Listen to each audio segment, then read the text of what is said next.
Welcome to Book Talk with Corbin. I am your host, and this is my first video shoot. My mission is to sort of connect with impactful authors and then in turn connect them with my followers and my audience. I will be doing video reviews. I also hopefully be able to record interviews I'll be able to do with authors and maybe even sell a few books or sell some paraphernalia, Book Talk with Corbin paraphernalia. Our first review is going to be a short one on a very important book, a book that surprised me, to be perfectly honest, called Coming Home, How Black Americans Will Re-Elect Donald Trump. Now let me make this real clear. I don't care if you like Donald Trump. I don't care if you hate Donald Trump. You should read this book. I say that because initially, when I looked at the title, I kept saying to myself, this is ridiculous. There is no way the majority of black voters are going to go for Donald Trump. Not just Donald Trump, but any Republican. But when I read this book, my attitude changed. It did a 180. It is well written. You could probably knock it out in a week or two. It is just filled with stats and great analysis. I'm going to tell you this right now. Donald Trump is not promoting this book. He's making a very serious mistake. If Team Trump is not promoting this book, they're making a very serious mistake. And if the liberal radicals, socialists, cultural Marxists, if they don't fear this book coming home, they are definitely making a very serious mistake, because this is a very powerful, well-written book. He's making some great points. Black or white, I would read it. I would say to a lot of black conservatives, read this book and quietly promote it. Share it with your family members. I think they'll be shocked. There's some things in here I didn't know about. I sort of view myself as a great student of black history, black politics, black studies, but this is good, well documented. Coming Home. Read it. Buy it, read it, share it. Highly recommend it. Good stuff. Seriously should read the book, dude. It's phenomenal. Is that your copy? Yeah. Trump will ask for the vote. He's a salesman. Yeah. Hi, this is Frank Simon with the rest of the news, and our special guests today are John Brewer right here next to me, Corbin Seavers right on the end there. We're going to have a special guest, Vernon Robinson III, who is going to be talking about a really good, important book that just came out. Now, let's see, is Brother Robinson on, Vernon? I am. Okay. My name is Frank Simon. This is John Brewer. And, of course, you know Corbin Seavers. We're very honored to have you with us and to talk about your tremendous book. Could you tell us just a little bit about your book? And maybe you can hold it up, Corbin. We're going to hold this up here real quick, Mr. Robinson. Can everybody see that? And before we do that, though, I'd just like Mr. Robinson to give us a little background on himself. I know that you're a retired Air Force. What else can you say about yourself, sir? I was Air Force Academy Class 77 and spent 5 years on active duty in SAC and 8 years in the reserves as an intelligence officer. Served 8 years on the Winston-Salem City Council in a Democrat plurality district, ran as Republican and won. Vice Chairman of Public Safety, ran a foundation to give school choice to low-income kids, private scholarship program. Had the honor to run the draft Ben Carson for President Committee nationwide. In that effort, we recruited 39,000 active volunteers, did 900 events, mostly chasing Dr. Ben Carson around with these Run, Ben, Run banners, raised $18 million and successfully convinced him to run, which is only the second grassroots conservative draft for president in American history, the first being Goldwater in '64. These days, running a super PAC to make sure the president gets 20% of the black vote in the 8 swing states. Let's sort of take it off from there. Dr. Simon is the one who introduced me to this book, Coming Home, How Black Americans Will Re-Elect Trump. And that title absolutely stunned me. I want to let you know that when I was seeing my doctor not too long ago, a person said to me, I wouldn't expect that kind of book. And he's a young black man, and he insisted on looking at the title and looking at the book and all. And so how is it that you came to write this book? Bruce and I wanted to take a look at how we felt that the president's performance was awesome and that should be able to get some more black votes. And we started looking into how did voters become Democrats and when did that happen? The popular mythology is that it happened in the 60s when many black voters, including my parents, left the South for the North and West for greater job opportunities, lower levels of discrimination, etc. They became voters for the first time because they couldn't vote in the South.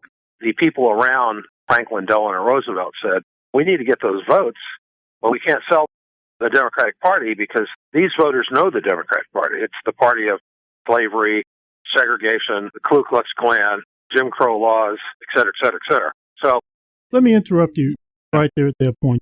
Hold that thought. Dr. Simon, this is one thing that Dinesh D'Souza also brought in one of his latest books. And the criticism he got was just amazing. People were just saying, oh, you're lying, you're ridiculous. Really?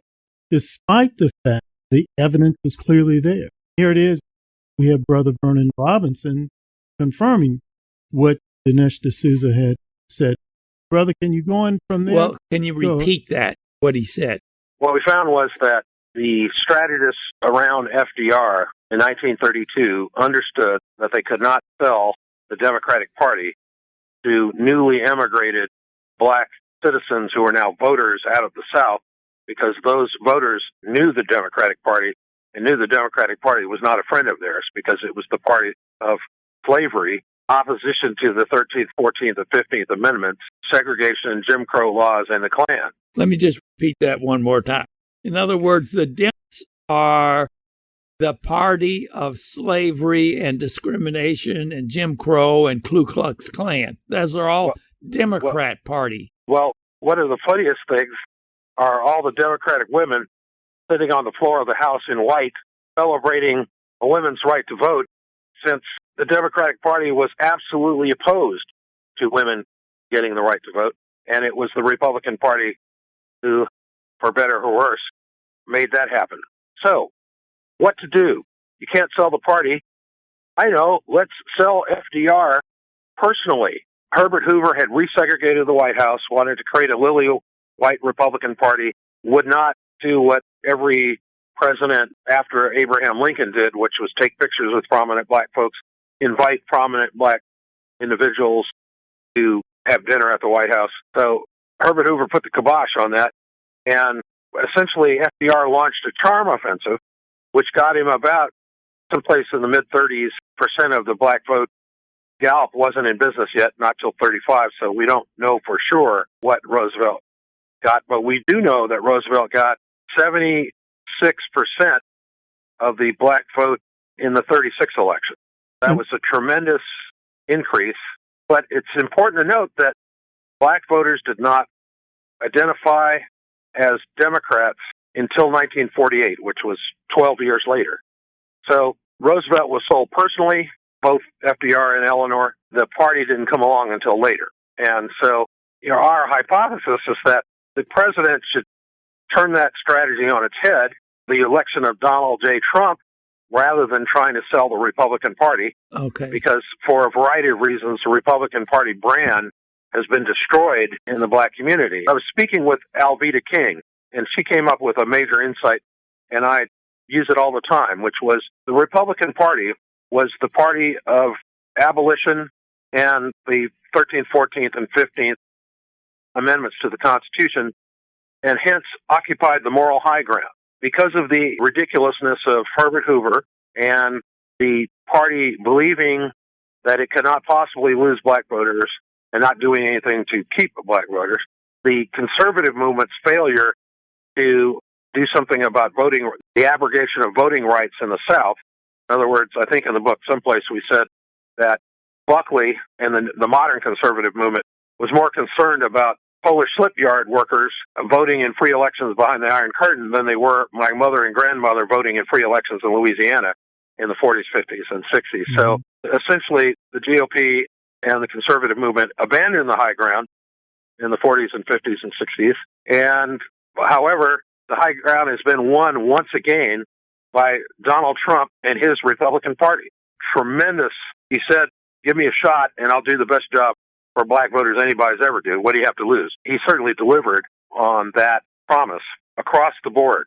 They plant trees in Israel to celebrate somebody who saved 100 Jewish kids during World War II.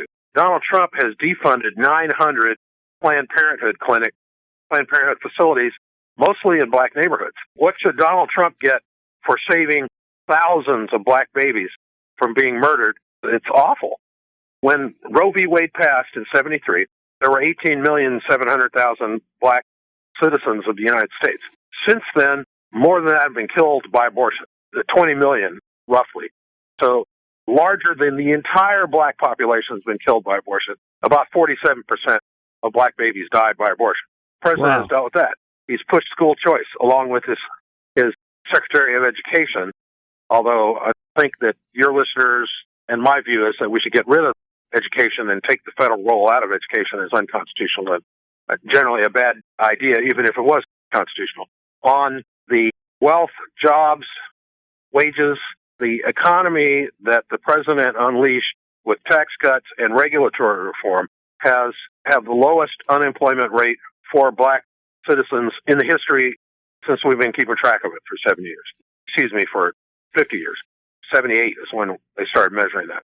The gap between white and black unemployment is the smallest it's ever been in that same period. Hispanic unemployment, Asian unemployment, everybody else's unemployment. President, the economy has created more jobs than there are people to fill them. With regard to wages are up for the first time in 30 years, and they're up highest, the greatest increase among lower income workers, lower skilled workers. There's two ways you can lower the unemployment rate. You can so discourage people by having a flat economy, as Obama did, and then put them on welfare, put able-bodied individuals without dependence on welfare. So they just leave the workforce, and they're not counted in unemployment rate. The other strategy, which is the one of Donald J. Trump, is create more jobs than there are people to fill them. People say, hey, I might be able to get a job in that economy, and they leave welfare and go to work. And the president's been net increase in black workforce participation. Oh, and the kicker, 400% increase of black business startups 2018 over 2017. So that is a tremendous base economically for the president to reach out in some kind of engagement effort. And we haven't even talked about stopping the illegal immigration invasion or working towards that goal, building the wall, the importance of the Second Amendment. Historically, black individuals, Martin Luther King, anybody who was talking on the subject, Ida B. Wells, said it was important for black folks to be armed to defend themselves from the night riders. I live in North Carolina. The last Jim Crow law on the books is the pistol permit that was put on the books to keep black individuals from owning pistols, but it's still on the books. And in my view, a law that was specifically designed, its intent was to discriminate, should be removed, even though it is now enforced so the sheriff can deny anybody a pistol permit, not just black folk. Mr. Robinson? And finally, the criminal justice reform efforts, everybody talked about it.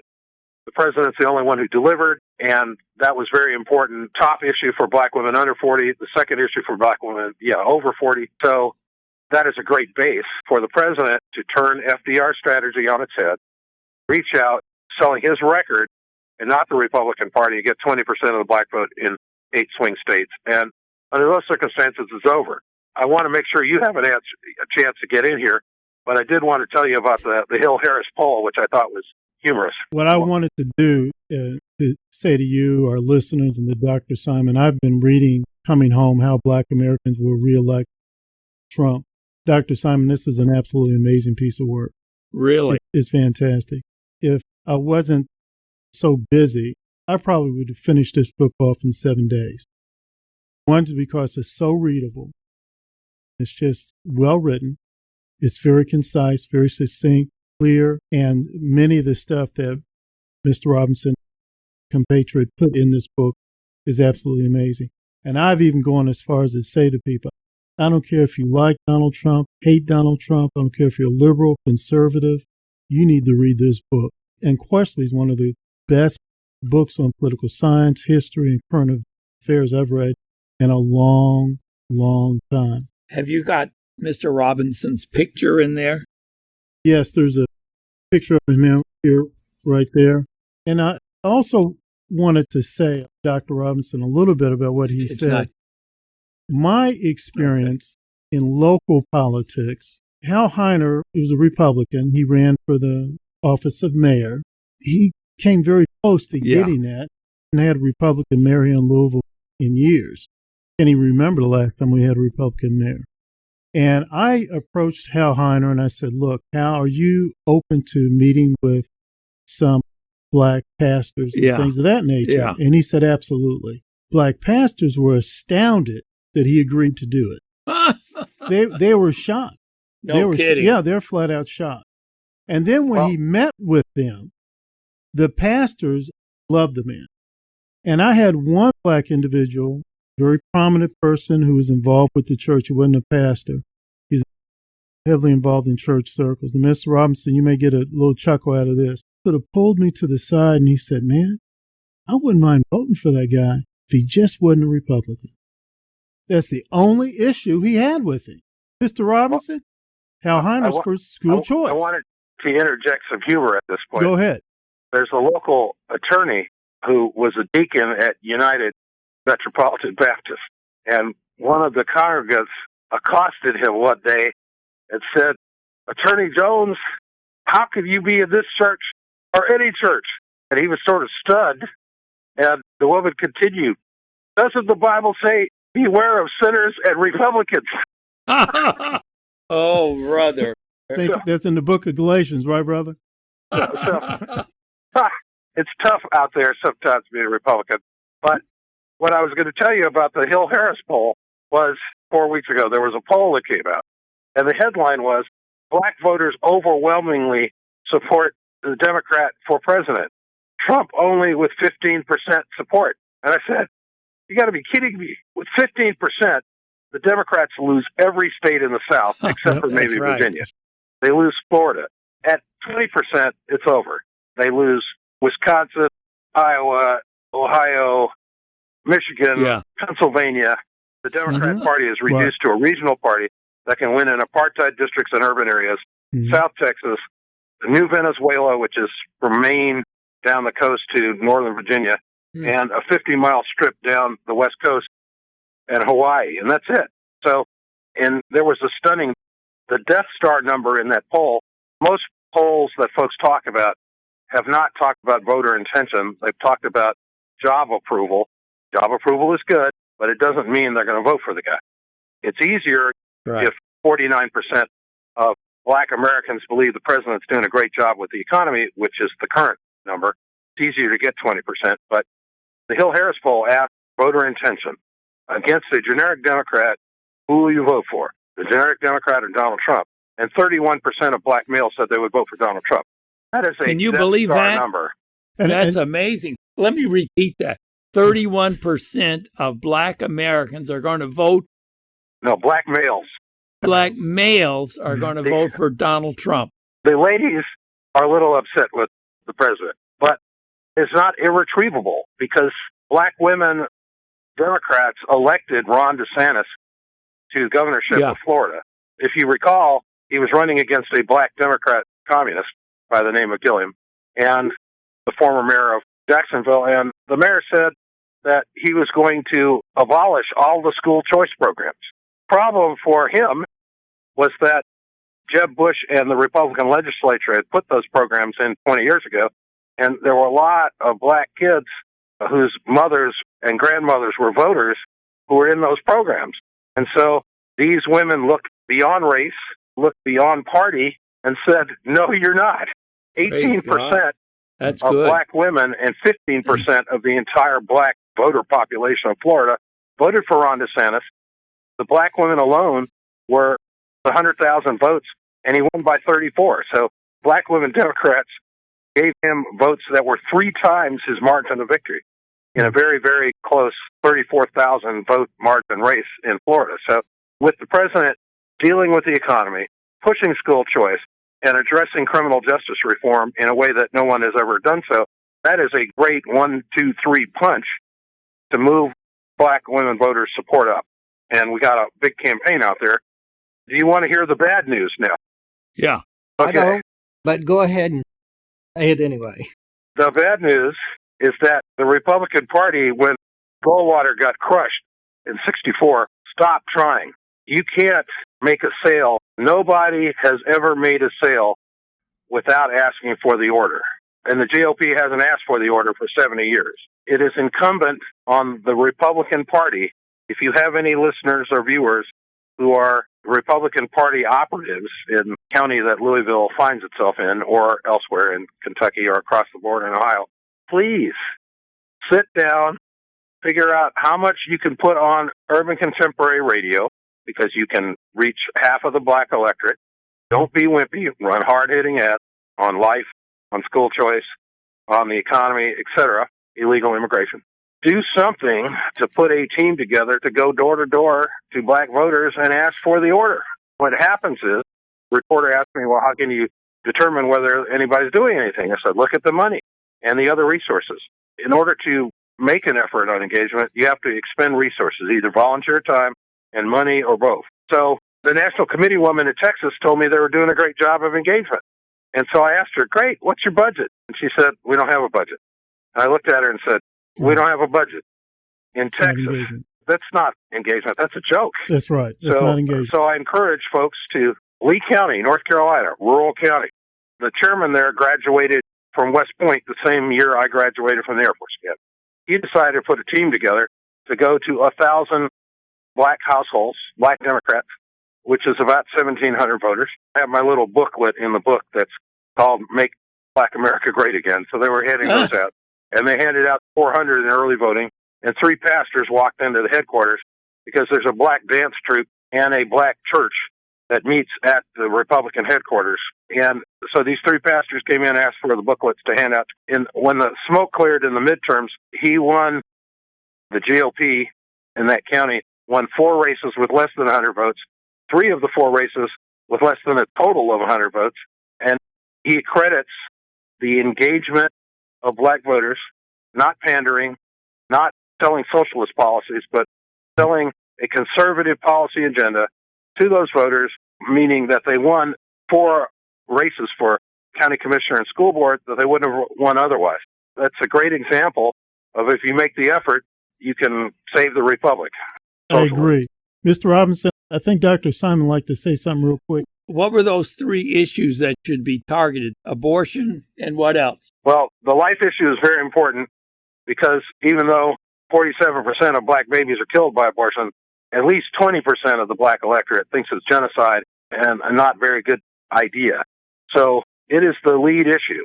And once you have clobbered the Democrats on that issue, the last line in the ad that I always use is, the next time a Democrat asks for your vote, ask him, why doesn't he want our children? The school choice, depending on what the GOP is doing, in most places the GOP is leading the charge on school choice, and the schools, the urban areas are tragic, not teaching anybody to read, write, and add, and handing out condoms and having other trampling on values.